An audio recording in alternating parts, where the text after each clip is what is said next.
I'm Rosalea Hostetler, and I was born on a farm about 5 miles west of this town of Garrett's.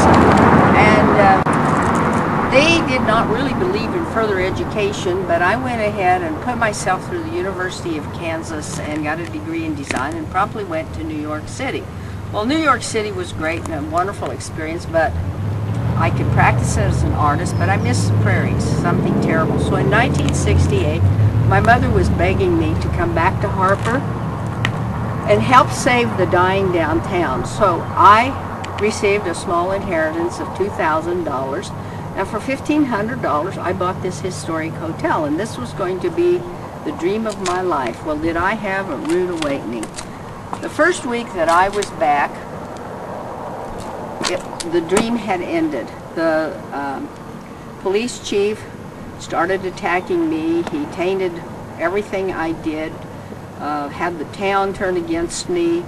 The people, most of the people in my family, the school people that students I'd gone to school with, the people in the church. And he lied and said that I was dealing drugs. And of course the truth of the matter was I didn't even hardly know what drugs were, even though I had seen some in New York City. I'd painted the hotel tulip red, and everybody in town that first week turned out to help work on the building, and we had so much fun. There was singing and music and potluck, and I thought this was going to be a way to save downtown Harper. Little did I know it was really the beginning of the end. For 40 years now, I have fought and struggled and fought and struggled trying to save one building at a time in this town, and it's been virtually impossible. The harassments against me would ebb and flow. I learned in later years this had to do with when drugs were coming through town and they wanted to show that I was the evil person, because I would really get volatile. I mean, I would verbally blow up because I couldn't understand. I'd say, leave me alone, leave me alone. And I had no one to back me. I didn't know what was going on. Eventually this man was put in prison in another state for drug dealing and gun running, and then I understand that he was murdered. So the problems persisted, but about early 1980s I left. And I went to Kansas City thinking that I would start a new life there. I miss the prairies, something terrible. I'm just not a city person. And in 1994, I decided to come back and see what I could do one more time, thinking that all the enemies had died. Well, I was wrong. They had children. And the problems have persisted. But I am a very tenacious person, and I work hard to try to rise up above the attacks and the things that happened. This wonderful hotel was built in 1883.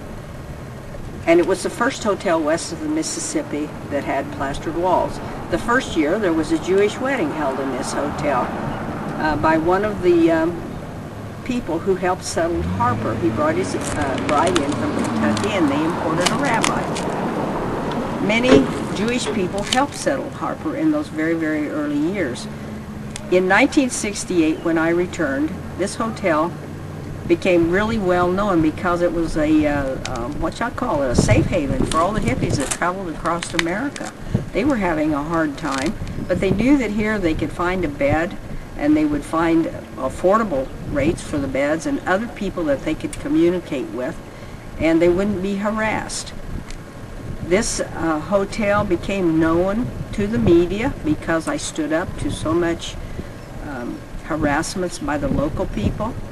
And it was featured on the front page of the Wall Street Journal. It was featured in People magazine and countless regional newspapers. But by the mid-'80s, people had turned to money and greed, and so the days of the hotel were numbered, and I left town seeking greener pastures.